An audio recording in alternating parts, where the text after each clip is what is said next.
நாம் சிந்தனைக்காக சங்கீதம் 95 திருப்பிக் கொள்ளலாம். கர்த்தரை கம்பீரமாய் பாடி நம்முடைய இரட்சணிய கண்மலையை சங்கீர்த்தனம் பண்ண கடவோம் வாருங்கள். துதித்தலுடனே அவர் சன்னதிக்கு முன்பாக வந்து சங்கீதங்களால் அவரை ஆர்ப்பரித்து பாட கடவோம். கர்த்தரே மகாதேவனும் எல்லா தேவர்களுக்கும் மகாராஜனுமாயிருக்கிறார். பூமியின் ஆழங்கள் அவர் கையில் இருக்கிறது, பர்வதங்களின் உயரங்கள் அவருடையவைகள். சமுத்திரம் அவருடையது, அவரே அதை உண்டாக்கினார். வெட்டாந்தரையும் அவருடைய கரம் உருவாக்கிற்று. நம்மை உண்டாக்கின கர்த்தருக்கு முன்பாக நாம் பணிந்து குனிந்து முழங்கால் படியிட கடவோம் வாருங்கள். அவர் நம்முடைய தேவன், நாம் அவர் மேய்ச்சலின் ஜனங்களும் அவர் கைகளுக்குள்ளால் ஆடுகளுமாமே. இன்று அவருடைய சத்தத்தை கேட்பீர்களாகில் வனாந்தரத்தில் கோபம் முட்டின போதும் சோதனை நாளில் நடந்தது போல உங்கள் இருதயத்தை கடினப்படுத்தாதீங்கள். அங்கே உங்கள் பிதாக்கள் என்னை சோதித்து என்னை பரீட்சை பார்த்து என் கிரியையிலும் கண்டார்கள். 40 வருஷமாய் நான் அந்த சந்ததியை ஆலோசித்து அவர்கள் வலுவி போகிற இருதயமுள்ள ஜனம் என்றும் என்னுடைய வழிகளை அறியாதவர்கள் என்று சொல்லி என்னுடைய இளைப்பாறுதலில் அவர்கள் பிரவேசிப்பதில்லை என்று என்னுடைய கோபத்திலே ஆணையிட்டேன் என்பதை நாம் ஜெபித்து சிந்தனைக்கு நேராக கடன் செல்லலாம். அன்பும் கிருபையும் இரக்கமும் நிறைந்த நல்ல தேவனே, மறுபடியும் உம்முடைய சமூகத்தில் வருகிறோம். ஆண்டவரே, உம்முடைய வார்த்தையின் மூலமாக நீர் எங்களிடத்தில் பேசும். ஆண்டவரே, விசேஷமாக உண்மையான ஆராதனைக்கு நேராக நீர் எங்களை வழிநடத்த வேண்டுமாய் ஜெபிக்கிறோம். ஆண்டவரே, உம்முடைய வார்த்தையின் மூலமாக நாங்கள் எச்சரிக்கப்படும் போது மனம் திரும்பி உம்மை விசுவாசிக்க வேண்டிய கிருபையை தந்து எங்களை ஆசீர்வதிக்கும்படியாய் அருமை இரட்சகர் இயேசு கிறிஸ்துவின் நாமத்தில் ஜெபம் கேட்கிறோம் நல்ல பிதாவே, ஆமென். கடவுளை ஆராதிப்பது என்பது மனிதனுக்கு கொடுக்கப்பட்ட மிக அடிப்படையான ஒரு பொறுப்பு. கடவுளை, தேவனை உண்மையாக ஆராதிக்க வேண்டும் என்பதுதான் ஒவ்வொரு படைப்புக்கும் தேவன் ஏற்படுத்தினது. படைப்பில் தேவன் ஆதாம் அப்படி தான் ஏற்படுத்தினார். தேவன் ஆதாமை ஏற்படுத்தி அவனை வேலை செய்யும்படியாக, வேலை நிமித்தமாக கடவுளை ஆராதிக்கும்படியாக, அவனுக்கு திருமணத்தை கொடுத்து திருமணத்தின் மூலமாக தேவனை ஆராதிக்கும்படியாக தேவன் மனிதனை கடவுளை ஆராதிக்கும்படியாக தான் தொடர்ச்சியாக படைத்திருந்தார். ஆனால் மனிதன் ஒருபோதும் வீழ்ச்சிக்கு அப்புறமாக தேவனை உண்மையாக ஆராதிக்காத ஒரு மனிதனாக தான் காணப்படுகிறான். உண்மையான முறையில் தேவனை அவனால் ஆராதிக்கவே முடியலை. உண்மையான முறையில் தேவனை ஆராதிக்க முடியாததுக்கு காரணம் அவனுடைய இயலாமை இல்லை, அவனுடைய பாவம். மனுஷன் பாவத்தினால கடவுளை உண்மையாக ஆராதிக்க மனம் இல்லாதவனாய், விருப்பம் இல்லாதவனாய் காணப்படுகிறான். இன்றைக்கி உங்களுக்கும் எனக்கும் என்னுடைய இயலாமை தேவனை உண்மையாக ஆராதிப்பது இல்லை, என்னுடைய விருப்பமின்மை, எனக்கு கடவுளை உண்மையாக ஆராதிக்க வேண்டும் என்ற விருப்பம் இல்லாத ஒரு சூழ்நிலையில் மனுஷன் வாழ்ந்து கொண்டு இருக்கிறான். இதுதான் பாவம் நம்மளுடைய வாழ்க்கையில் செய்து. பாவம் என்னுடைய வாழ்க்கையில் என்ன செய்யுதுன்னா, தேவனை உண்மையாக ஆராதிக்க விருப்பமற்றவர்களாய் நம்மை வழிநடத்துகிறதாக இருக்குது என்று பார்க்குறோம். அதனால தான் இந்த சங்கீதம் 95 பார்க்கும்போது உண்மையாக கர்த்தரை எப்படி ஆராதிக்கணும், உண்மையாக கர்த்தரை ஏன் ஆராதிக்கணும், நான் கர்த்தரை உண்மையாக ஆராதிக்கலைன்னா என்ன நடக்கும்னு சொல்லுது. அதான் சங்கீதம் கேட்ட இந்த சங்கீதம் 95 தெளிவாக போதிக்கிற ஒரு காரியமாக இருக்குது. அப்போ வேதத்தில் பார்க்கும்போது வேதத்தில் தேவன் மிக தெளிவாக தேவனை உண்மையாக ஆராதிக்கணும்னு சொல்லியிருக்கிறார். அதே வேளையில் எது போலியான ஆராதனை என்பதையும் தேவன் வேதத்தில் கட்டளையிட்டிருக்கிறார். தேவன் ஒரு புறம் வேதத்தில் கடவுளை உண்மையாக ஆராதிக்கணும்னு சொல்கிறார். அதே வேளையில் எது போலியான ஆராதனை என்பதையும் தேவன் தெளிவாக வேதத்தில் சொல்லியிருக்கிறார். அப்படி பார்க்கும்போது எது போலியான ஆராதனை என்று பார்க்கும்போது ஒரே தேவனை ஆராதிக்காமல் இருப்பது போலியான ஆராதனை, ஒரே தேவனை ஆராதிக்காமல் இருப்பது போலியான ஆராதனை, அதுக்கு தேவனுக்கு விரோதமான ஆராதனை என்று பார்க்கலாம். அதனால தான் நம்ம 10 கட்டளைகளை பார்க்கும்போது என்னையன்றி வேறே தேவர்கள் உங்களுக்கு உண்டாயிருக்க வேண்டாம் என்று சொல்கிறார். என்னை தவிர வேறு யாரையும் வணங்கக்கூடாது. அடுத்து அதோடு நிப்பாட்டாமல் மேலே வானத்திலும் கீழே பூமியிலும் பூமியின் கீழ் தண்ணீரிலும் எது எனக்கு சம்மந்தப்பட்ட எதையும் நீ விக்கிரகத்தில் வணங்கக்கூடாது, உருவத்தில் வணங்கக்கூடாது. அப்போ தேவனை ஆராதிக்கணும் என்று பார்க்கும்போது அவர் ஒருவர் மட்டுமே, அவரை தவிர வேறு யாரும் என்ன செய்யக்கூடாது, ஆராதிக்க கூடாது என்று சொல்லுது. இந்த உலகத்தில் இருக்கிற அநேக விக்கிரகங்கள் அது தேவர்கள் அல்ல, அது கடவுள் அல்ல, அது வெறும் விக்கிரகம் என்று சொல்லப்படுகிறது. ஏன் அது வேதம் மிக தெளிவாக சொல்லுது அப்படின்னு பார்த்தீங்க அப்படின்னா, ரோமர் 1 அதிகாரத்தில் நீங்கள் திருப்பிக்கோங்க. ரோமர் 1 அதிகாரம் 21 சில வசனங்களை பார்க்கலாம். இங்கே மனுஷனுடைய நிலைப்பாட்டை சொல்லியிருக்கிறது. ரோமர் 1 அதிகாரம் 21 வசனத்தில் பார்க்கும்போது அவர்கள் தேவனை அறிந்தும் அவரை தேவன் என்று மகிமைப்படுத்தாமலும் சோத்தரியாமலும் தங்கள் சிந்தனைகளினாலே வீணரானார்கள். யார்? மனுஷனுக்கு தெரியும் யார் உண்மையான கடவுள் என்று தெரியும். வேதம் அதை மிக தெளிவாக சொல்லுது. அவர்கள் தேவனை அறிந்தும் அவரை தேவன் என்று மகிமைப்படுத்தாமலும் சோத்தறியாமலும் தங்கள் சிந்தனையினாலே வீணரானார்கள். உணர்வில்லாத அவர்களுடைய இருதயம் இருளடைந்தது. அவர்கள் தங்களை ஞானிகள் என்று சொல்லியும் பைத்தியக்காரராகி அழிவில்லாத தேவனுடைய மகிமை அழிவுள்ள மனுஷர்கள், பறவைகள், மிருகங்கள், ஊரும் பிராணிகள் ஆகிய இவைகளின் ரூபங்களுக்கு ஒப்பாக மாற்றினார்கள். யாருடைய மகிமையை விக்கிரகத்துக்கு நேராக மாற்றான்னு பார்த்தீங்கன்னா அழிவில்லாத தேவனுடைய மகிமை. விக்கிரகம் ஏன் பாவம் அப்படின்னா அழிவில்லாத தேவனுடைய மகிமையை எதுக்கு மாற்றுறோம் அப்படின்னு பார்த்தீங்க அப்படின்னா அழிவுள்ள மனிதனுக்கு நேராக மாற்றுகிறோம். பறவைகளுக்கு நேராக, மிருகங்களுக்கு நேராக, ஊரும் பிராணிகளுக்கு நேராக என்ன செஞ்சுட்டு இருக்கிறான்னா மகிமையான அழியாத தேவனுடைய மகிமையை ஒரு அழிவுள்ள மனிதனுக்கு நேராக, படைப்புக்கு நேராக மாற்றுகிறது. வேதம் சொல்லுகிறது, நான் எரிச்சல் உள்ள தேவன், என்னுடைய மகிமையை நான் வேறு ஒருவருக்கும் கொடேன் என்று சொல்லுகிறது. விக்கிரகம் மனுஷனை கும்பிடுவது, படைப்பை கும்பிடுவது, கல்லை கும்பிடுவது, பறவைகளை கும்பிடுவது, விலங்குகளை கும்பிடுவதெல்லாம் போலியான ஆராதனை. அது தேவனுக்கு விரோதமான பாவம். இப்படிப்பட்ட ஆராதனையை தேவன் அங்கீகரிப்பது இல்லை, அது தேவனுக்கு விரோதமானது. இப்படிப்பட்ட ஆராதனையினுடைய விளைவு என்ன அப்படின்னு பார்த்தீங்கன்னா மறுபடியும் ரோமர் 1 26 சொல்லுது, இது நிமித்தம் தேவன் அவர்களை இழிவான இச்சை ரோகத்துக்கு ஒப்பு கொடுத்தார். இப்போ ஒரு மனுஷன் தொடர்ச்சியாக கடவுளை உண்மையாக ஆராதிக்கலை அப்படின்னா அதனுடைய விளைவு என்ன அப்படின்னா கடவுளுடைய வாழ்க்கையில் அவனுடைய இஷ்டத்துக்கு, அவனுடைய பாவத்துக்கு அவனை விட்டுருவார். அவன் செய்கிற பாவத்தை தொடர்ச்சியாக சந்தோஷமாக தடையில்லாமல் செய்வான். இப்போ கடவுளுடைய நியாய தீர்ப்பு எப்படி இருக்குது அப்படின்னு பார்த்தீங்க அப்படின்னா கடவுள் அவனை தண்டிக்கலை, கடவுள் அவனுக்கு ஏதோ ஒரு சுகவீனத்தை கொடுக்கல, அவனுடைய வாழ்க்கையில் ஒரு பெரிய கஷ்டத்தை கொடுக்கல. கடவுள் என்ன செஞ்சுருக்கிறாருன்னா அவனுடைய பாவத்தில் சந்தோஷமாக வாழன்னு விட்டுட்டார். போலியான ஆராதனை கடவுளை விட்டு கடவுளுக்கு கொடுக்க வேண்டிய மகிமையை வேறு யாருக்காவது கொடுக்கும்போது தேவன் எரிச்சல் உள்ள தேவனாக இருந்து உங்களுடைய பாவத்தில் சந்தோஷமாக செய்யுங்கன்னு விட்டுருவார். அதான் அதோடைய விளைவு. விக்கிரகங்கள் என்ன செய்யுது அப்படின்னு பார்த்தீங்கன்னா தேவனுக்கு எதிரானது. படைக்கப்பட்ட படைப்பை ஒருபோதும் கடவுள் என்று சொல்லி ஆராதிக்க கூடாது. மனுஷனை ஆராதிக்க கூடாது, மனுஷனை சாமின்னு சொல்லக்கூடாது. வேறே தேவர்கள் விக்கிரகங்கள் தானே என்று சொல்கிறது. வேற தேவர்கள் விக்கிரகங்கள் அது எல்லாமே இந்த ஒரே தேவனை விட்டுட்டு வேற யாரை கும்பிட்டாலும், வேற எதை கும்பிட்டாலும் அது எல்லாம் விக்கிரகம் என்று சொல்லப்படுகிறது. அடுத்து இரண்டாவதாக போலியான ஆராதனை என்னன்னு பார்த்தீங்க அப்படின்னா உண்மையான தேவனை தவறான வழியில் ஆராதிப்பதும் போலியான ஆராதனை. உண்மையான தேவனை தவறான வழியில் ஆராதிப்பதும் போலியான ஆராதனை. யாத்திராகமம் 32 பார்க்கும்போது மோசே சீனாய் மலைக்கு நியாயப்பிரமாணத்தை வாங்க போகிறார். போய்கிட்டு இருக்கும்போது கீழே இஸ்ரவேல் ஜனங்கள் என்ன செய்கிறாங்க அப்படின்னா ஆரோனை சொல்லிட்டாங்க. ஆரோன் என்ன செய்கிறான்னா பொண்ணுனால ஒரு கன்றுக்குட்டியை உருவாக்கி என்ன செய்கிறான்னா உங்களை எகிப்திலிருந்து விடுதலையாக்கி கூட்டி வந்த கர்த்தர் என்று சொல்லி யாரை சொல்கிறான்னா இந்த பொன் கன்றுக்குட்டியை சொல்கிறான். உண்மையான தேவன் யார் என்று சொல்லி ஆனால் தவறான வழியில் உண்மையான தேவன் ஆண்டவராகி இயேசு கிறிஸ்து தான், ஆனால் அது இந்த படம் தான் அப்படின்னு சொல்லுவது போலியான ஆராதனை. வீட்டில் இயேசு படம்னு ஒன்று வச்சுருப்போம், அதான் இயேசு என்று சொல்வது போலியான ஆராதனை. உண்மையான கடவுள் எனக்கு தெரியும், ஆனால் அது இதுதான் அப்படின்னு சொல்வது தேவனுக்கு விரோதமான போலியான ஆராதனை. அதை தேவன் என்ன செய்கிறார் அப்படின்னு பார்த்தீங்கன்னா அவர் தண்டிக்கிறார் என்று பார்க்குறோம். யாத்திராகமம் 32 திருப்பிக் கொள்ளுங்க. யாத்திராகமம் 32 26 27 வரைக்கும் நம்ம வாசிக்கும் போது அவங்க என்ன செய்கிறார் அப்படின்னா இந்த போலியாய் ஆராதனை செய்தவரில் உண்மையான தேவன் யார் என்று தெரிந்து இந்த கன்றுக்குட்டியை வணங்கினவர்கள் என்ன செய்கிறார் அப்படின்னு பார்த்தீங்கன்னா இந்த லேவியின் புத்திரர் பட்டயத்தை எடுத்து ஒவ்வொருத்தர் வீட்டு வாசலுக்குள்ளேயும் போய் அந்த ஒவ்வொருத்தரையும் கொள்கிறான். எத்தனை பேர் அன்றைக்கி செத்து போகிறாங்கன்னா அன்றைக்கி 3000 பேர் செத்து போகிறாங்க. தேவனுடைய கோபம் ஆராதனையை நான் போலியாக ஆராதிக்கும் போது தேவனுடைய கோபம் உக்கிரமாக இருக்கு. தேவன் தன்னுடைய மகிமையை வேற ஒன்றுக்கு கொடுக்கும்போது தன்னுடைய ஆராதனையில் தனக்கு வர வேண்டிய மகிமையை வேறு யாருக்காவது மாற்றும் போது தேவன் எரிச்சல் உள்ள தேவனாக இருக்கிறார். அங்கே பார்த்தீங்க அப்படின்னா 32 26 நீங்கள் வாசிக்கும் போது அங்கே 3000 பேர் விழுந்தார்கள் என்று பார்க்குறோம். லேவியின் புத்திரர் என்ன செய்கிறான், வீட்டு வாசலுக்குள்ளும் போய் ஒவ்வொருத்தரையும் கொள்கிறான். இப்போ தேவனுடைய கோபம் மிகவும் மோசமானது.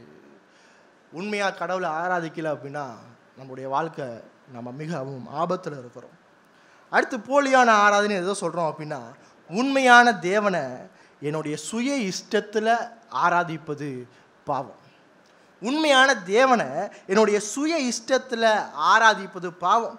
இதான் லேவியராகமம் 10ஆம் அதிகாரத்தில் பார்த்தீங்கன்னா, நாதாபு அபியூவும் அந்நிய அக்கினிகளை கொண்டு வந்தாங்க. உண்மையான கடவுளுக்கு நான் நினச்ச மாதிரி கடவுளை ஆராதிக்கிறேன் என்று சொல்வது, எனக்கு என்ன பிடிச்சிருக்கோ என்னோட இஷ்டத்துக்கு நேராக நான் கடவுளை ஆராதிக்கிறேன் என்று சொல்கிறான். அந்நிய அக்கினியை கொண்டு வரும்போது தேவன் அவனை அடித்தார் என்று பார்க்கிறோம்.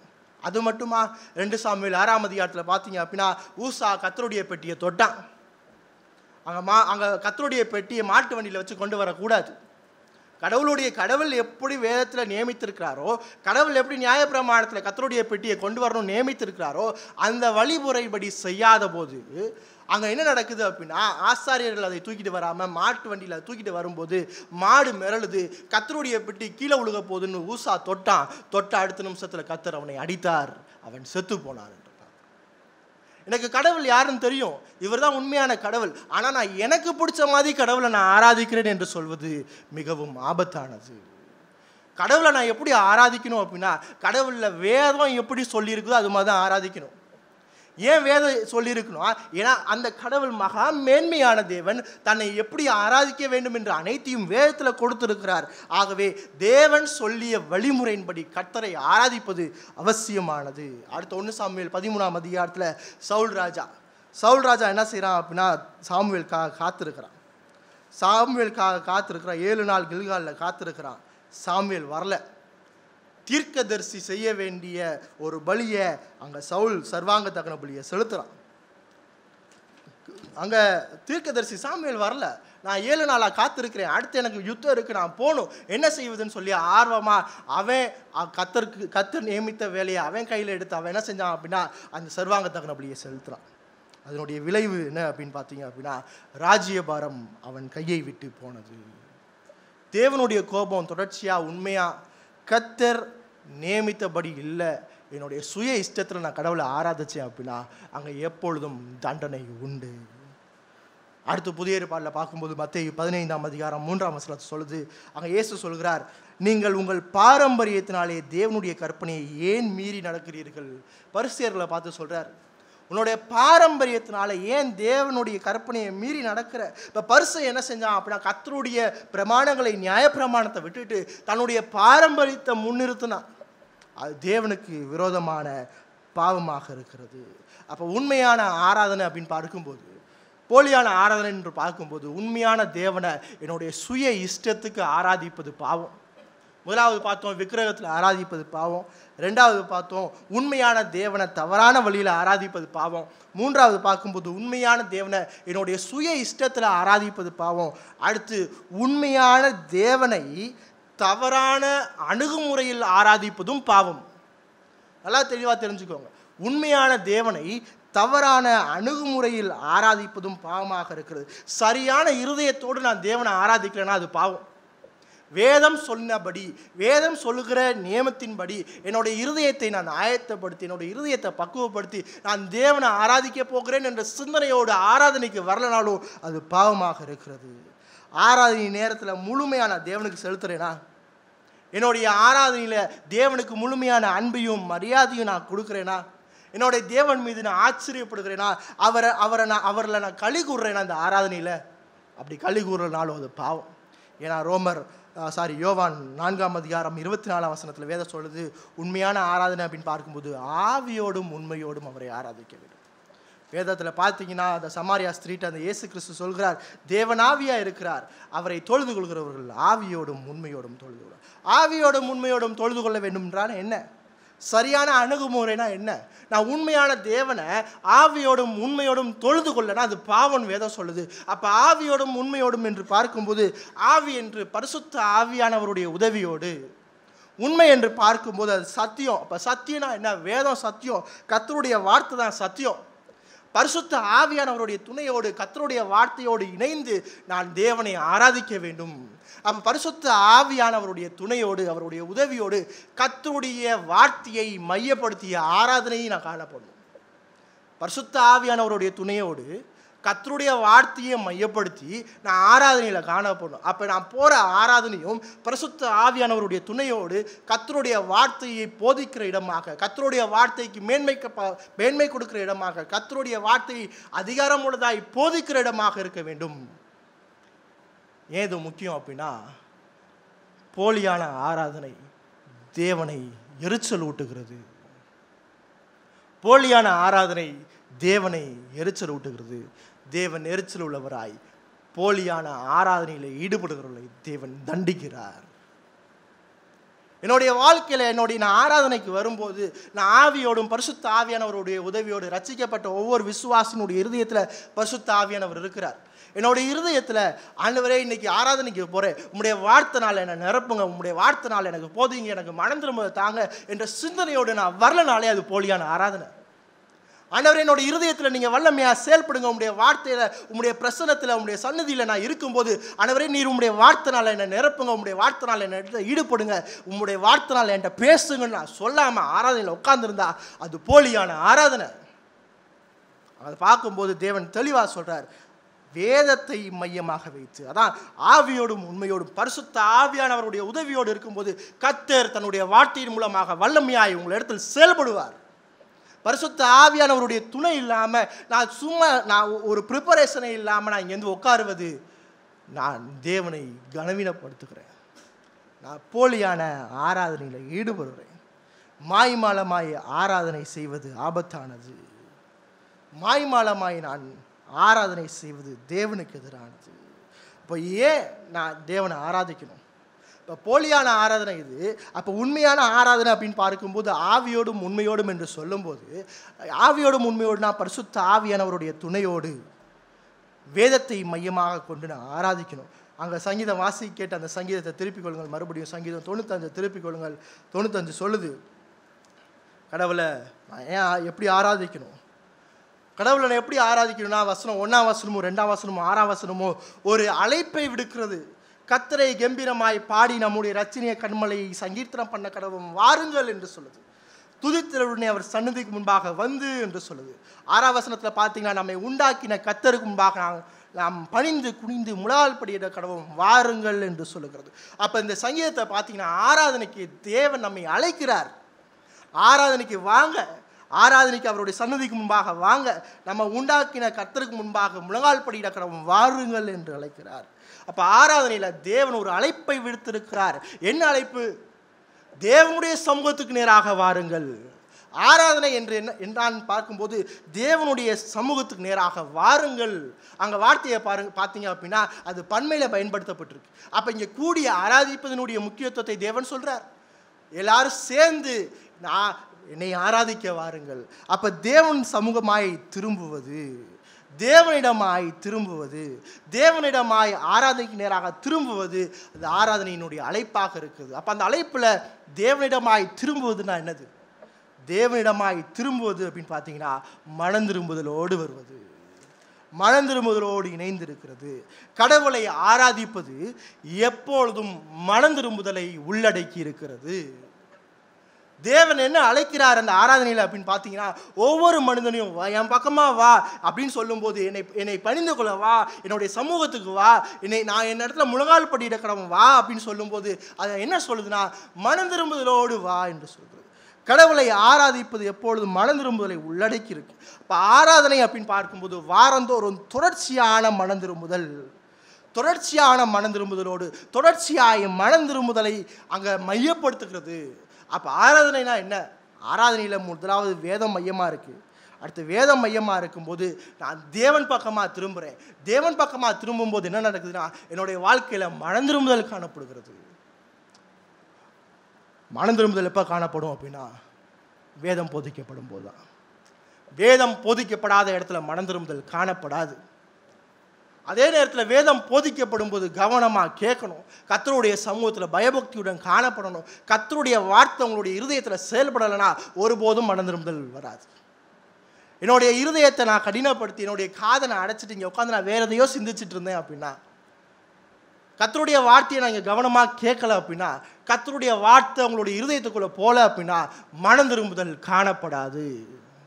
ஏன் கர்த்தருடைய வார்த்தையை கவனிக்கணும்னு சொல்லி இவ்வளோ எம்பசைஸ் பண்ணுறோம் அப்படின்னா, கர்த்தருடைய வார்த்தையின் மூலமாக தான் விசுவாசம் வருது. கர்த்தருடைய வார்த்தையின் மூலமாக தான் பரிசுத்த ஆவியானவர் செயல்படுகிறார். கர்த்தருடைய வார்த்தையின் மூலமாக பரிசுத்த ஆவியானவர் செயல்பட்டு மனம் திரும்புதலையும் விசுவாசத்தையும் கொடுக்கிறார். கர்த்தருடைய வார்த்தையை கேட்டாதான் விசுவாசம் கேள்வினால வரும். கர்த்தருடைய வார்த்தையை கேட்க வாங்க. அந்த அழைப்பு என்ன? ஆராதனையுடைய அழைப்பு என்ன அப்படின்னா, இங்கே ஆடி பாடி சந்தோஷமாக களி கூர்ந்துட்டு போங்க என்பது அல்ல. கர்த்தருடைய வார்த்தையினுடைய அழைப்பு என்னன்னா, அவருடைய சமூகத்துக்கு நேராக வந்து அவரை கம்பீரமாய் துதித்து அவருடைய வார்த்தையை கேட்டு அந்த வேத வசனத்தினால் நிரப்பப்பட்டு மனம் திரும்பி கடந்து செல்லுங்கள். அதான் உண்மையான ஆராதனை. இப்போ தேவன் எதற்காக ஆலயத்துக்கு அழைக்கிறார், ஆராதனைக்கு அழைக்கிறார் என்று பார்க்கும்போது, ஒவ்வொரு ஆராதனையும் மனம் திரும்புதலை உள்ளடக்கி இருக்கிறது. நம்மளுடைய ஆராதனையில் ஒவ்வொரு வாரமும் திருச்சபையில் வந்து கர்த்தருடைய வார்த்தையை கேட்கும்போது மனம் திரும்ப உந்தப்படுறீங்களா? இங்கே கர்த்தருடைய வார்த்தை வல்லமையாய் போதிக்கப்படும் போது, கர்த்தருடைய வார்த்தை உங்களுடைய இருதயத்தில் உங்களுடைய செவிகளில் கேட்கப்படும் போது, கர்த்தருடைய வார்த்தை உங்களுடைய இருதயத்துக்குள்ளாக போய் மனம் திரும்புதலுக்கு நேராக அழைக்கப்படுறீங்களா? ஏன்னா வேதம் சொல்லுது, மனம் திரும்புதல் இல்லாமல் என்ன செய்ய முடியாது? மனம் திரும்புதலும் விசுவாசம் இல்லாமல் தேவனுடைய சமூகத்துக்குள்ளே பிரவேசிக்க முடியாது. என்னுடைய பாவத்தோடு அப்படியே இருந்தால் நான் தேவனுடைய ராஜ்யத்துக்குள்ளே பிரவேசிக்க முடியாது. வேதம் சொல்லுது, மனம் திரும்புங்கள் என்று தேவன் கட்டளையிடுகிறார். மனம் திரும்பி இயேசு கிறிஸ்துவை விசுவாசிங்கள் என்று சொல்கிறார். ஒவ்வொரு ஆராதனையுடைய மையம் மனம் திரும்பி இயேசு கிறிஸ்துவை விசுவாசிங்கள். அதுக்கு தான் இந்த சங்கீதக்காரர் என்ன சொல்கிறாங்கன்னா, எல்லாரும் தேவனுடைய சமூகத்துக்கு முன்பாக வாருங்கள் என்று சொல்கிறார். அடுத்து 2ஆம் வசனத்தில் பார்த்தீங்கன்னா 95:2 துதித்தலுடனே அவர் சன்னதிக்கு முன்பாக வந்து சங்கீதங்களாலும் அவரை பாடி அவரை ஆர்ப்பரித்து பாடக்கடவோம். என்ன சொல்கிறார்? அவரை கம்பீரமாய் பாடி அடுத்து அவர் சன்னதிக்கு முன்பாக வந்து சங்கீதங்களால் அவரை ஆர்ப்பரித்து பாடக்கடவோம். இப்போ ஆராதனை என்று பார்க்கும்போது அங்கே சொல்லப்படுகிற விஷயம், அங்கே கம்பீரமாய் ஆர்ப்பரித்து என்று பார்க்கும். இப்போ கம்பீரமாய் ஆர்ப்பரித்து என்பது உற்சாகமாக. இப்போ உற்சாகமாக அப்படின்னா இன்னைக்கு இந்த கரிஸ்மேட்டிக் குரூப் சொல்கிற மாதிரி டான்ஸை சொல்லலை, சந்தோஷமாக இங்கிட்ட அங்கிட்ட ஆறதை சொல்ல. என்ன சொல்லுது அந்த வார்த்தையினுடைய அர்த்தம் என்னன்னா, தேவன் மீதான ஆவல், தேவன் மீதான அன்பை வெளிப்படுத்துதல், தேவன் மீதும் அவருடைய வழிகள் மீதும் விரும்பி அவரை ஆராதிப்பது. வேதம் முன்னும் பின்னும் புறனா பேசாது. வேதம் ஒரே விஷயத்தை தான் தெளிவாக பேசும். முதலாவது சொல்லுது, வேதபூர்வமான ஆராதனை எப்படி இருக்கும் அப்படின்னா, பரிசுத்த ஆவியானவரால் நிறைந்து வேதத்தை மையப்படுத்தி இருக்கும். அப்படி வேதத்தை மையப்படுத்தும் போது மனம் திரும்புதல் காணப்படும். அடுத்து சொல்கிறாரு, இந்த ஆராதனை எப்படி வரும்னா, கம்பீரமாய் சந்தோஷமாய் நான் என்ன செய்கிறேன் அப்படின்னா, ஜாய்ஃபுல் ஹார்ட்டோட என்னுடைய தேவன் மீதான அன்பை வெளிப்படுத்துகிற ஒரு மனிதனாக, தேவன் மீதான ஆவலை வெளிப்படுத்துகிற ஒரு மனிதனாக அப்படின்னு சொல்லுவாங்க. இப்போ தேவன் மீதான ஆவலை வெளிப்படுத்துதல் அப்படின்னா அவருடைய வழிகளை விரும்புதல், கர்த்தருடைய வழிகளை விரும்புதல். அப்போ கர்த்தருடைய வழிகள் எங்கே வெளிப்படுத்தப்பட்டிருக்குது? கர்த்தருடைய வழிகள் வேதத்தில் வெளிப்படுத்தப்பட்டிருக்கிறது. அப்போ வேதத்தை நான் விரும்பி வாசித்து, வேதத்தில் கர்த்தருடைய வார்த்தையை நான் கவனமாய் கேட்டு, கர்த்தருடைய வார்த்தை என்ன பேசப்படுகிறது என்பதை ஆர்வமாய் கேட்கும் இருதயத்துடன் அவருடைய சமூகத்தில் இருங்க அப்படின்னு சொல்லுது. மனம் திரும்ப வாங்க. அப்படி மனம் திரும்ப வரும்போது அடுத்து அங்கே சங்கீதக்காரன் என்ன சொல்கிறாரு அப்படின்னா, கர்த்தருடைய வழிகள் வேதத்தில் வெளிப்படுத்தப்பட்டிருக்கு. அப்போ கர்த்தருடைய வழிகளை நான் சந்தோஷமாக விருப்பத்தோட அன்போட நான் கேட்க வேண்டும். ஆராதனையில் பார்த்தீங்க அப்படின்னா வேதம் முக்கியம். ஆராதனையில் வேதம் உயர்த்தப்பட்டிருக்கும். ஆராதனையில் என்ன சொல்லுது அப்படின்னா, என்னுடைய இருதயத்தினுடைய மையம் தேவனை ஆராதிப்பது. அந்த தேவனை ஆராதிப்பதில் இன்னும் முக்கியமாக வேதத்தை மையப்படுத்திய ஆராதனை. அந்த வேதத்தை நான் கேட்கிட்டு அந்த வேதத்தின் மீது ஆர்வமுள்ளவனாய், அந்த வேத வசனத்தை நான் நேசிக்கிறவனாய், இயேசுனுடைய வழிகளை நான் பின்பற்றுகிறவனாய் இருக்க வேண்டும். அடுத்து ஒரு முக்கியமான கேள்வினா, யார் இடத்துல திரும்பணும்? யார் இடத்துல வந்து? தேவன் இடத்துல வந்து. ஏன்னா வேதத்தில் தேவன் தன்னை வெளிப்படுத்தி இருக்கிறார். அங்கே ஆராதனைக்கு வாங்கன்னு சொல்லுது, ஆராதனைக்கு வாருங்கள் என்று சொல்லி யார் இடத்துல வரும்? இந்த வேதத்தில் போதிக்கப்பட்ட தேவனிடத்தில், வேதத்தில் போதிக்கப்பட்ட அந்த தேவனிடத்தில் வாங்க. அழைப்பு என்பது எதற்காக அப்படின்னா, இங்கே கூடி இருந்து சந்தோஷமாக இருந்துட்டு போங்க, உங்களை மையப்படுத்தி அல்ல, மனிதர்களை மையப்படுத்தி இல்லை. ஆராதனை என்பது தேவனை மையப்படுத்தி. ஏன்னா அந்த ஆராதனையினுடைய மையம் தேவன். அப்போ தேவனை மையப்படுத்தி, உண்மையான ஆராதனை என்பது தேவனை மையப்படுத்தியது. தேவனுடைய வழிகளை மையப்படுத்தியது, தேவனுடைய வேதத்தை மையப்படுத்தியது, மனம் திரும்புதலை மையப்படுத்தியது. உண்மையான ஆராதனை அப்படின்னு பார்க்கும்போது என் இஷ்டத்தில் நான் ஆராதிப்பதல்ல, தவறான அணுகுமுறையில் ஆராதிப்பதல்ல, விக்கிரகத்தை ஆராதிப்பதல்ல, போலியான வழிகளில் ஆராதிப்பதல்ல, வேதபூர்வமாக வேதத்தில் வெளிப்படுத்தப்பட்ட இயேசுவை அவருடைய சமூகத்தில் ஆராதிப்பது தான் உண்மையான ஆராதனை. இப்படிப்பட்ட அணுகுமுறை என்னுடைய வாழ்க்கையில் நம்மளுடைய திருச்சபையில் காணப்படுதா? ஒவ்வொரு வாரமும் ஆலயத்துக்குள்ளாக வரும்போது தேவன் இன்னைக்கு என்கிட்ட என்ன பேச போகிறார் என்ற ஒரு சிந்தனையோடு வருமா? தேவன் எப்படிப்பட்ட வார்த்தைகளை எனக்கு கொடுக்க போகிறார், எப்படிப்பட்ட வார்த்தையின் மூலமாக என்னுடைய இருதயத்தை நிரப்ப போகிறார், எப்படிப்பட்ட வார்த்தையின் மூலமாக என்னுடைய இருதயத்தை, என்னுடைய பாவத்தை சுட்டி காட்ட போகிறார், எப்படிப்பட்ட வார்த்தையின் மூலமாக என்னை ஆறுதல் படுத்த போகிறார் என்ற சிந்தனையோடு ஆராதனைக்குள்ளே வரோமா? அப்படி வரல அப்படின்னா நீங்களும் நானும் போலியான ஆராதனைக்குள்ளாக இருக்கிறோம். சரி, அடுத்த ஒரு கேள்வி 3ஆம் வசனத்தில் பார்க்கும்போது, கர்த்தரே மகாதேவனும் எல்லா தேவர்களுக்கும் மகாராஜனுமாயிருக்கிறார். ஏன் இந்த கடவுளை ஆராதிக்கணும்? ஏன் இந்த தேவனை நீங்களும் நானும் ஆராதிக்க வேணும்? ஏன்னா வேதம் சொல்லுது, கர்த்தரே மகாதேவனும், கர்த்தரே மகாதேவனும் எல்லா தேவர்களுக்கும் மகாராஜாவுமாயிருக்கிறார். இப்போ கர்த்தர் பெரியவர், இப்போ தேவன் பெரியவர். பெரியவர் அப்படின்னு சொன்னால் என்னது? அவர் மேன்மையான தேவன், மேன்மையான குணாதிசயங்களை பெற்றிருக்கிற தேவன். அப்போ இந்த தேவன் யார் என்று பார்க்கும்போது அந்த தேவன் தன்னிறைவுள்ள தேவன். அவர் தன்னில் தான போதுமான தேவனாக இருக்கிறார். அப்போ தன்னில் தான அந்த தேவன் என்ன கொண்டிருக்கிறார்? அவர் தன்னில் தானே எப்படி போதுமான தேவனாக இருக்கிறார்? அந்த தேவன் தன்னிடத்தில் ஜீவனை கொண்டிருக்கிறார். அவர் இருக்கணும் அப்படின்னா அவருக்கு எதுவுமே தேவையில்லை. அவர் தன்னில் தானே ஜீவனை கொண்டிருக்கிறார். நீங்களும் நான் இந்த உலகத்தில் இருக்கணும்னா உங்களுக்கு எனக்கும் எல்லாமே அவசியம். எனக்கு உயிர் அவசியம், எனக்கு காற்று அவசியம், உணவு அவசியம், இருக்கிற இடம் அவசியம், எனக்கு உறவுகள் அவசியம், நான் சார்ந்திருப்பதற்கு மனிதர்கள் அவசியம், இந்த உலகத்தில் நான் இருப்பதற்கு எனக்கு வேலை அவசியம், காசு அவசியம், சாப்பாடு அவசியம். நான் ஒவ்வொருத்தரையும் சார்ந்திருக்கிறேன். ஆனால் தேவன் ஏன் பெரியவர் அப்படின்னா அவர் தன்னில் தான் நிறைவுடையவராய், அவருக்கு வெளியிருந்து அவர் இருப்பதற்கு எதுவும் தேவையில்லை. உங்களுக்கு எனக்கும் இன்னைக்கு ஆக்சிஜன் தேவை இருக்கிறதுக்கு, ஆனால் அவருக்கு தேவையில்லை. அவர் தன்னில் தானே ஜீவனை கொண்டுள்ளவராயிருக்கிறார். அவர் சாகாத தேவன், மறிக்க முடியாத தேவன், அவருக்குள்ளாக எல்லாவற்றையும் வைத்திருக்கிறார். அதே வேளையில் ஜனங்களுக்கு ஜீவனை கொடுக்கிற தேவனாக இருக்கிறார். அதான் யோவான் 5ஆம் அதிகாரம் 26ஆம் வசனம் சொல்லுது, பிதாவும் குமாரனும் ஜீவனுடையவராய் இருக்கிறது போல குமாரனும் ஜீவனுடையவராய் இருக்கிறார். அவர் ஜீவனுள்ள தேவனாக இருக்கிறார். அவர் ஜீவனுள்ள தேவனாக இருந்து அவர் ஜீவனை தருகிற தேவனாக இருக்கிறார். யோவான் 1ஆம் அதிகாரம் 4ஆம் வசனத்தில் பார்த்தீங்க அப்படின்னா, அவர் சகலமும் அவர் மூலமாய் உண்டாயிற்று. அவர் தான் சகலத்துக்கும் உயிரை கொடுக்கிறார். அவர் தான் எல்லா படைப்புக்கும் உயிரை கொடுக்கிற ஒரு தேவன். அவர் தன்னிறை உள்ளவராய் இருக்கிறார் என்று சொல்லும்போது அவர் இடத்துல ஜீவன் இருக்கிறது. ஆதியாகமம் 2ஆம் அதிகாரம் 7ஆம் வசனத்தை நீங்கள் வாசிக்கும்போது, தேவன் மனுஷனை மண்ணினால் உண்டாக்கினார். மண்ணினால் உண்டாக்கி அவர் மனுஷனுடைய நாசியில் தன்னுடைய சுவாசத்தை ஊதினார். அவன் ஜீவ ஆத்துமாவானான். நாசியில் அவருடைய சுவாசத்தை ஊதும் போது அவன் ஜீவன் பெறுகிறான் என்று பார்க்கிறோம். அப்போ அங்கே மனுஷனுக்கு தேவன் ஜீவனை கொடுக்கிறார். யோவான் 11ஆம் அதிகாரம் 43ஆம் வசனத்தில் பார்க்கும்போது, லாசருவே வெளியே வா என்று சொல்லுகிறார். அங்கே செத்து போய் 4 நாளாக கடந்த அந்த மனுஷனுக்கு ஜீவனை கொடுக்கிறார் என்று சொல்கிறார். அதனால தான் யோவானில் பார்த்தீங்கன்னா, நானே வழியும் சத்தியமும் ஜீவனுமாய் இருக்கிறேன் என்று சொல்கிறார். அவர் ஜீவனுள்ள தேவனாக இருக்கிறார். ஏன் நீங்களும் நானும் அவர் ஆராதிக்கணும்? ஏன்னா அவர் பெரியவர். ஏன் பெரியவர்? அவர் ஜீவனுள்ள தேவன், அவர் ஜீவனை கொடுக்கிற தேவன். அடுத்து பார்க்கும்போது அவர் மகிமையுள்ள தேவன், தன்னில் தான் அனைத்து மகிமையும் கொண்டிருக்கிறார். இப்போ தன்னில் தான் அனைத்து மகிமையும் கொண்டிருக்கிறார் அப்படின்னா அவர் பரிபூர்ணமான தேவன்.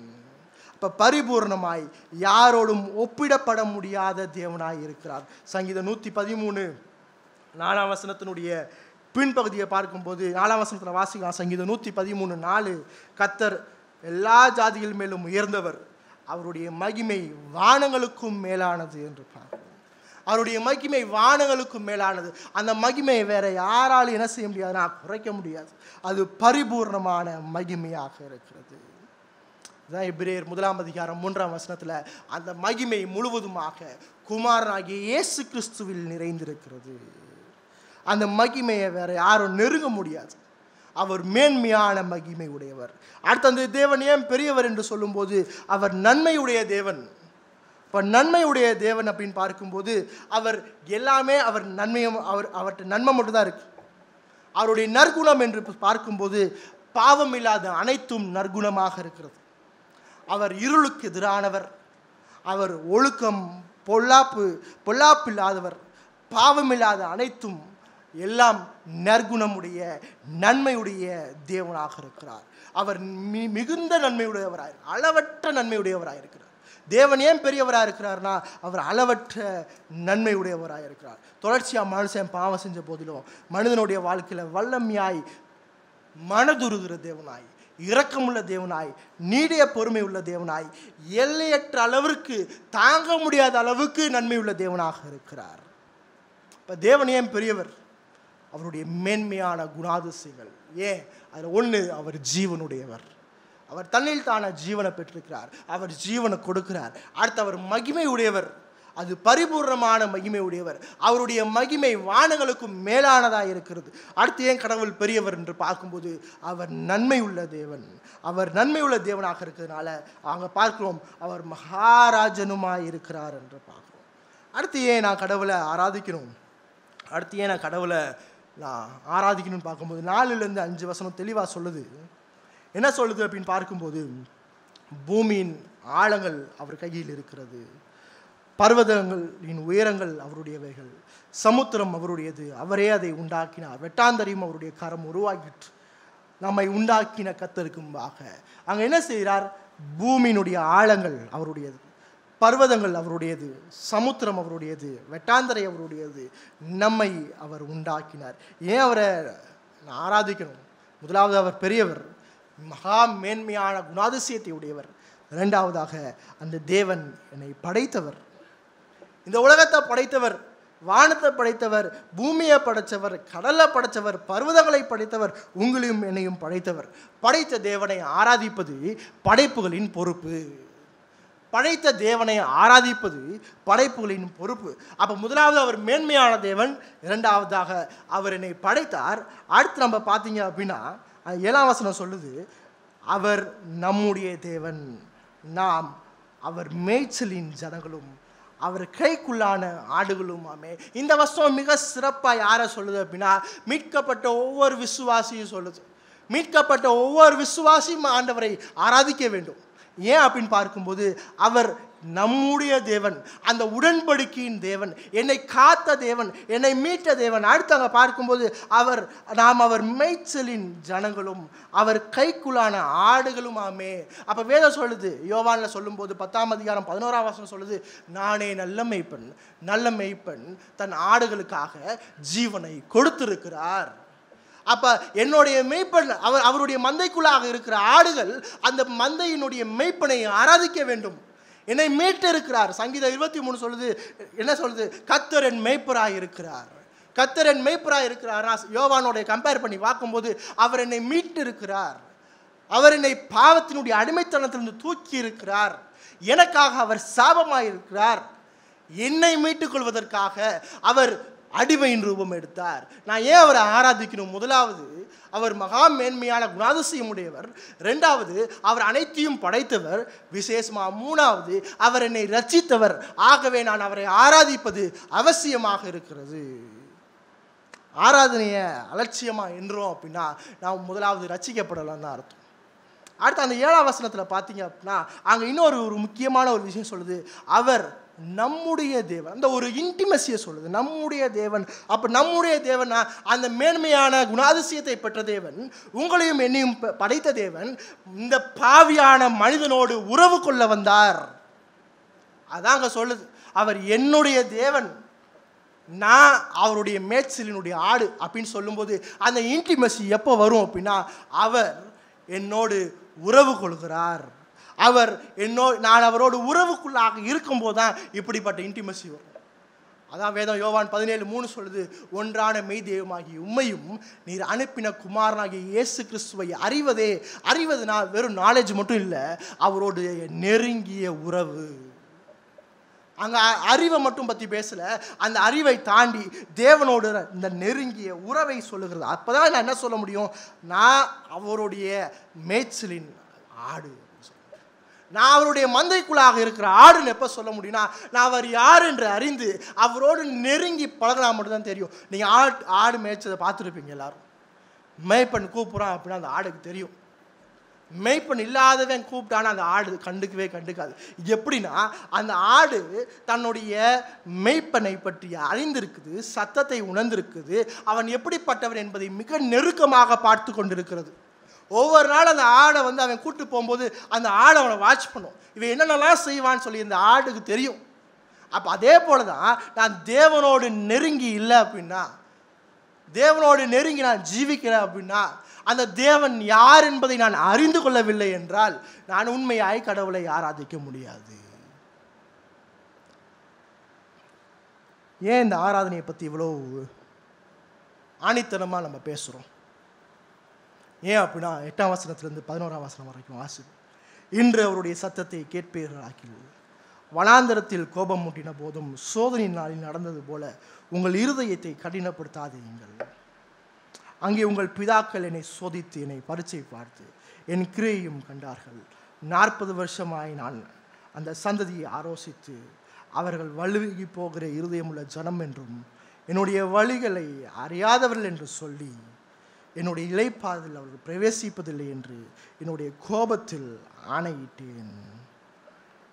ஏன் இதை இங்கே வல்லமையாக உண்மையாக ஆராதிக்கணும் அப்படின்னு சொல்கிறோம் அப்படின்னா, இன்றைக்கி மனிதனுடைய நிலைப்பாடு என்ன, மனிதனுடைய பாவத்தன்மை என்ன அப்படின்னா, உண்மையாக ஆராதிப்பதற்கு விருப்பமற்றவனாய், உண்மையாய் ஆராதிப்பதற்கு தன்னுடைய இருதயத்தை கடினப்படுத்துகிற ஜனமாய் இருக்கிறான்.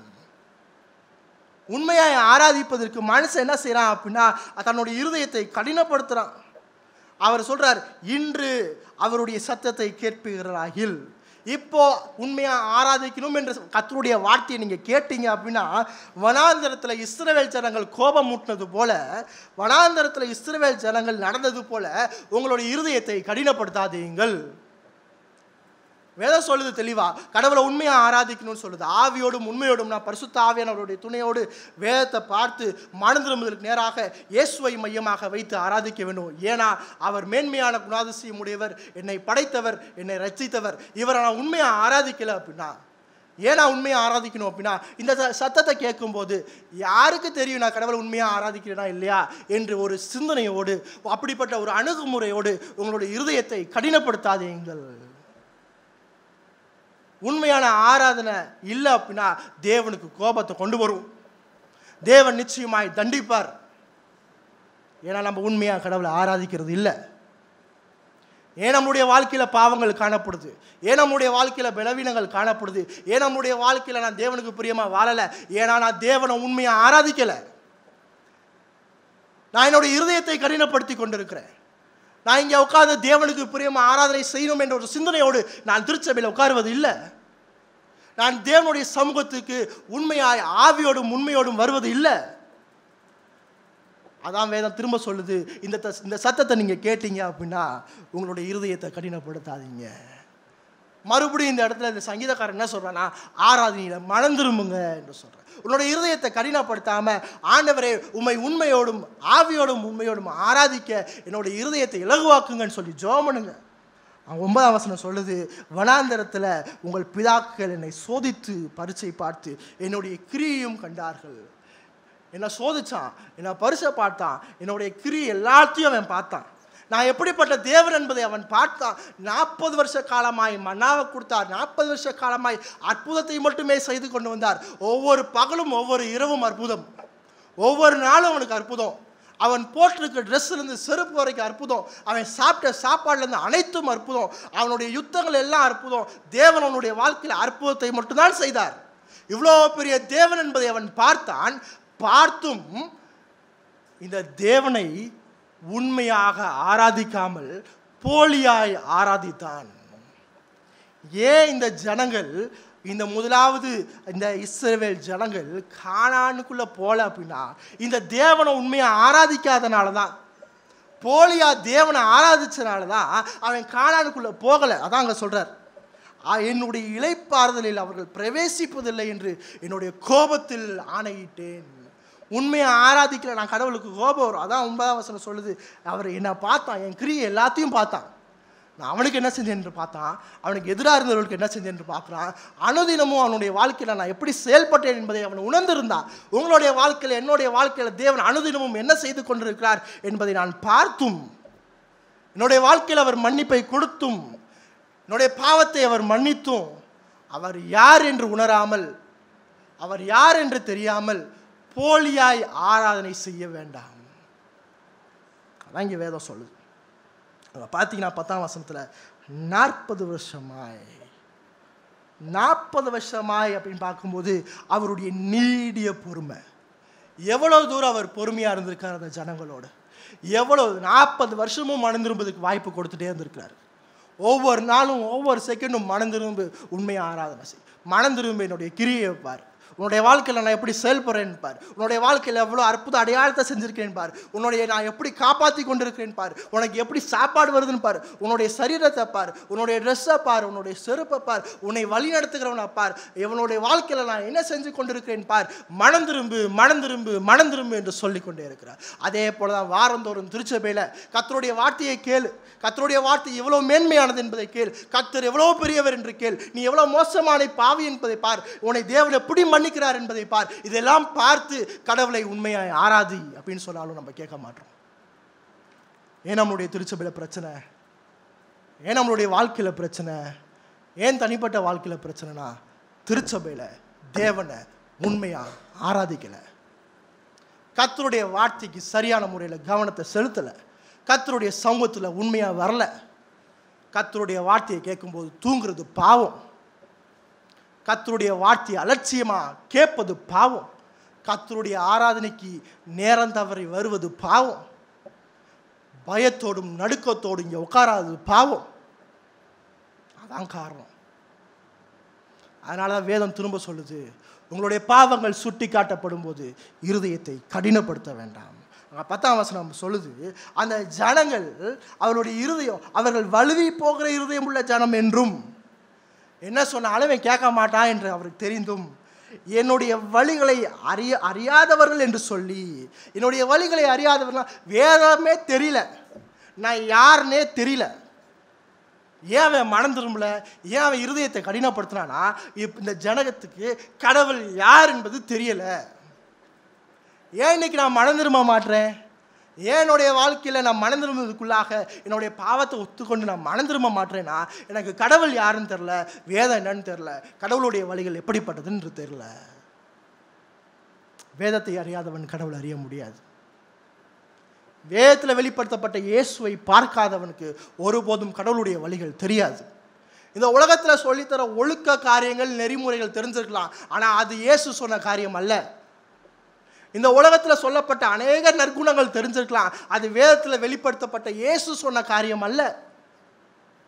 இயேசுவை தெரியாமல் ஒருபோதும் நான் மனம் திரும்ப முடியாது. அதனால தான் 11ஆம் வசனம் சொல்லுது, என்னுடைய கோபத்தில் அவர்கள் என்னுடைய இளைப்பாறுதல் பிரவேசிப்பதில்லை என்று என்னுடைய கோபத்தில் ஆணையிட்டேன். ஏன் கோபம் வருது, ஏன் கோபம் வருதுன்னா கர்த்தருடைய கட்டளையை மீறுறான். கர்த்தருடைய கட்டளையை மீறும்போது, கர்த்தருக்கு விரோதமாக பாவம் செய்யும்போது தேவனுக்கு கோபம் வரும். பாவம் என்பது தேவனுக்கு எதிராக நிற்பது.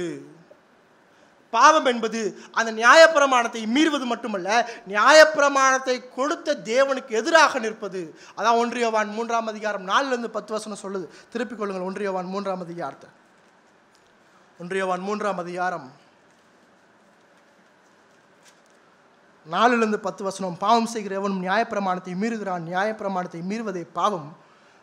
அடுத்து பார்த்தீங்க அப்படின்னா 6ஆம் வசனம், அவரில் நிலைத்திருக்கிற எவனும் பாவம் செய்வதில்லை, அவரில் நிலைத்திருக்கிற எவனும் பாவம் செய்வதில்லை. நீங்கள் விசுவாசி அப்படின்னு சொன்னீங்க அப்படின்னா தொடர்ச்சியான பாவத்தில் நிலைத்திருக்க மாட்டீங்க. பாவம் செய்கிற எவனும் அவரை காணவும் இல்லை, அவரை அறியவும் இல்லை. வேதம் தெளிவாக சொல்லுது, பாவத்தில் நிலைச்சிருக்கிற மனுஷன், தொடர்ச்சியாக போலியாக ஆராதனை செய்கிற மனுஷன் இயேசுவை வேதத்தில் பார்த்ததும் இல்லை, இயேசுவை வேதத்திலிருந்து அறிஞ்சு கொள்வதும் இல்லை.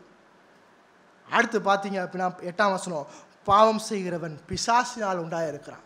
தொடர்ச்சியாக திருச்சபையில் போலியா ஆராதனை செய்கிறவன் தேவனால் உண்டானவன் அல்ல, அவன் பிசாசினால் உண்டாயிருக்கிறான். ஏனெனில் பிசாசானவன் ஆதி முதல் பாவம் செய்கிறான். பிசாசினுடைய கிரியை அழிக்கும்படிக்கே தேவகுமாரன் வெளிப்பட்டார். தேவனால் பிறந்த எவனும் பாவம் செய்யான், ஏனெனில் அவருடைய வித்து அவனுக்குள் தரித்திருக்கிறது. அவன் தேவனால் பிறந்தபடினால் பாவம் செய்ய மாட்டான். தொடர்ச்சியாக நான் போலியா ஆராதிக்கிறேன் அப்படின்னா, தொடர்ச்சியாக திருச்சபையில் வந்து நான் தேவனை போலியா ஆராதிக்கிறேன் அப்படின்னா, எனக்குள்ளாக தேவனுடைய வித்து தரிக்கப்பட்டிருக்கிறதா என்பதை ஆராய்ந்து பாருங்கள். நான் தேவனால் பிறந்திருக்கிறேனா என்பதை ஆராய்ந்து பாருங்கள். ஏன்னா 10ஆம் வசனம் சொல்லுது, இதனாலே தேவனுடைய பிள்ளைகள் என்னார் என்றும் பிசாசின் பிள்ளைகள் என்னார் என்றும் வெளிப்படும். என்னுடைய வாழ்க்கையில் நான் தொடர்ச்சியாக பாவத்தில் நிலைச்சிருந்தேன் அப்படின்னா நான் பிசாசின் பிள்ளை. நான் மனம் திரும்பி தேவனுக்கு நேராக நான் வந்தேன் அப்படின்னா அது தேவனுடைய பிள்ளை. இன்னைக்கு நீங்களும் நானும் யார்? ஏன் கோபம் வருது தேவனுக்கு அப்படின்னா, கர்த்தருடைய கட்டளையை மீறி தேவனுக்கு எதிராக நிற்கிறதுனால தான் கோபம் வருது. அவருடைய கோபத்தில் என்ன ஆணையிட்டு இருக்கிறார்? என்னுடைய இளைப்பாறுதல் கானானுக்குள்ளே பிரவேசிக்க மாட்டேன்னு சொல்லிட்டார். இன்னைக்கு உங்களுக்கும் எனக்கும் ஒரு எச்சரிப்பு என்ன அப்படின்னா, அவருடைய கோபத்திலேருந்து நீங்களும் நானும் காப்பாற்றப்பில்லைன்னா அவருடைய பரம கானானுக்குள்ளே நீங்களும் நானும் போக முடியாது. உண்மையாக ஆராதிக்கலைன்னா பரலோகம் போக முடியாது. தெளிவாக அதுதான் இந்த பகுதி சொல்லுது. உண்மையாக கடவுளை ஆவியோடு உண்மையோடு ஆராதிக்கலைன்னா, கர்த்தருடைய ஆலயத்தில் நான் பயபக்தியோடு வரலைன்னா, கர்த்தருடைய வேதத்திலேருந்து நான் கடவுளை கேட்க போகிறேன்ற ஆவலோடு நான் ஆயத்தத்தோடு வராமல் இருந்தேன்னா நான் பரலோகத்துக்கு போக முடியாது. ஏன்னா விசுவாசிக்குள்ள கிறிஸ்துவனுடைய வித்து தரிக்கப்பட்டிருக்கு. கிறிஸ்துவனுடைய வித்து தரிக்கப்பட்டவன் கிறிஸ்துவனுடைய ஆலயத்தில் சந்தோஷமாய் காணப்படுகிற மனுஷன், கிறிஸ்துவனுடைய ஆலயத்தில் பயபக்தியாய் காணப்படுகிற மனுஷன், கிறிஸ்துவனுடைய ஆலயத்தை நாடி தேடி ஓடி வருகிற ஒரு மனுஷன். நம்ம இப்படி இல்லை அப்படின்னா மனம் திரும்புவோம். இந்த பகுதி மறுபடியும் ஒரு எச்சரிப்பை கொடுக்குது. என்ன எச்சரிப்பை கொடுக்குது அப்படின்னா, பாவம் சுட்டி காட்டப்படும் போது இருதயத்தை கடினப்படுத்தாதீங்க. இருதயத்தை கடினப்படுத்தினா நிச்சயமாக தண்டனை உண்டு. மனம் திரும்புங்க. இன்னைக்கு என்னுடைய சத்தத்தை கேட்பீர்களாகில் சிலுவையில் அறையப்பட்ட இயேசுவிடமாய் ஓடி வாருங்கள். சிலுவையில் அறையப்பட்ட இயேசுவிடமாய் ஏன் ஓடி வாருங்கன்னா, இயேசு கிறிஸ்து இப்படிப்பட்ட பாவத்திற்காக மன்னித்திருக்கிறார். இப்படிப்பட்ட பாவத்தை சிலுவையிலே சுமந்திருக்கிறார். இப்படிப்பட்ட பாவத்தை இயேசு மன்னிக்கிறார். அதனால தான் சிலுவையை நோக்கி ஓடி வாருங்கள். சிலுவையை நோக்கி இயேசுவை நோக்கி ஓடி வாருங்கள். அவரை நோக்கி ஓடி வருகிற ஒரு மனிதனையும் அவர் கைவிடுவதில்லை. ஒரு மனுஷனையும் அவரை நீ வராதன்னு சொல்ல போவதில்லை. அவர் எல்லாவற்றையும் ஏற்றுக்கொண்டு அவர் உங்களை மன்னித்து அவருடைய பிள்ளையாக ஏற்றுக்கொள்கிறார். திருச்சபையை அவர் உண்மையை ஆராதிப்போம். உண்மையை ஆராதிக்கணும்னா மனம் திரும்புவோம். மனம் திரும்பி இயேசு கிறிஸ்துவை விசுவாசிப்போம். தேவன் தாமே இந்த வசனங்களை ஆசீர்வதிப்பாராக. ஆமென்.